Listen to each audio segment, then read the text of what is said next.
ಆತ್ಮೀಯ ವೀಕ್ಷಕರೇ, ತಮ್ಮೆಲ್ಲರಿಗೂ ಸ್ವಾಗತ ನಮ್ಮ ಯೂಟ್ಯೂಬ್ ಚಾನಲ್ ZB ಲರ್ನಿಂಗ್ ಸೆಂಟರ್ನಲ್ಲಿ. ಇಂದಿನ ಈ ಒಂದು ವಿಡಿಯೋದಲ್ಲಿ ಒಂದು ಬಿಗ್ ಬ್ರೇಕಿಂಗ್ ನ್ಯೂಸ್ ತಮ್ಮೊಂದಿಗೆ ಶೇರ್ ಮಾಡ್ತಾ ಇದ್ದೀನಿ. ಗೃಹಲಕ್ಷ್ಮಿ ಯೋಜನೆಯ 10ನೇ ಕಂತಿನ ಹಣ ಡಿಪಾಸಿಟ್ ಆಗುವುದು ಯಾವ ಜಿಲ್ಲೆಗಳಿಗೆ ಅನ್ನೋದ್ರ ಬಗ್ಗೆ ಒಂದು ಲೇಟೆಸ್ಟ್ ಅಪ್ಡೇಟ್ ಬರ್ತಾ ಇದೆ.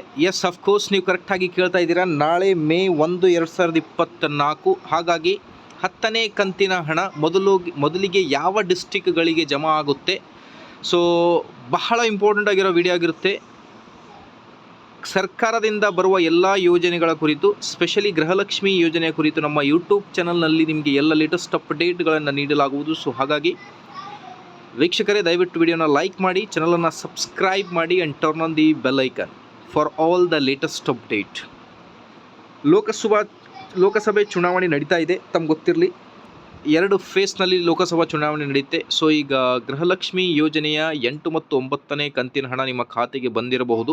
ನಿಯರ್ಲಿ 4,000 ರೂಪಾಯಿ ಜಮಾ ಆಗ್ತಾ ಇದೆ ಕೆಲವೊಬ್ಬ ಫಲಾನುಭವಿಗಳಿಗೆ. ಬಿಕಾಸ್ 8 ಮತ್ತು 9ನೇ ಕಂತಿನ ಹಣ ಎಟ್ ಎ ಟೈಮ್ ಜಮಾ ಆಗ್ತಾ ಇದೆ. ಕೆಲವೊಬ್ಬರಿಗೆ 2,000 ರೂಪಾಯಿ ಬರ್ತಾ ಇದೆ. ನಿಮಗೆ ಯಾವುದಾದ್ರೂ ಕಂತಿನ ಹಣ ಬಂದಿಲ್ಲ ಅಂದರೆ no need to worry about that. ಖಂಡಿತವಾಗಿ ಅಕೌಂಟಬಿಲಿಟಿ ಇರುತ್ತೆ ಸರ್ಕಾರದಲ್ಲಿ, ನಿಮಗೆ ಖಂಡಿತವಾಗಿ ಜಮಾ ಆಗುತ್ತೆ. ಇನ್ ಕೇಸ್ ನೀವು ಒಂದು ಸರ್ತಿ 3-4 ಕಂತಿನ ಹಣ ನಿಮಗೆ ಬಂದಿಲ್ಲ ಅಂತ ಹೇಳಿದರೆ ನೀವು ಬ್ಯಾಂಕಿಗೆ ಹೋಗ್ಬೋದು, ಅಥವಾ ನೀವು ಮಹಿಳಾ ಅಭಿವೃದ್ಧಿ ಮಕ್ಕಳ ಕಲ್ಯಾಣ ಇಲಾಖೆಗೆ ಸಂಪರ್ಕಿಸಿ ಅಪ್ಲಿಕೇಶನ್ ವೆರಿಫೈ ಮಾಡ್ಕೋರಿ.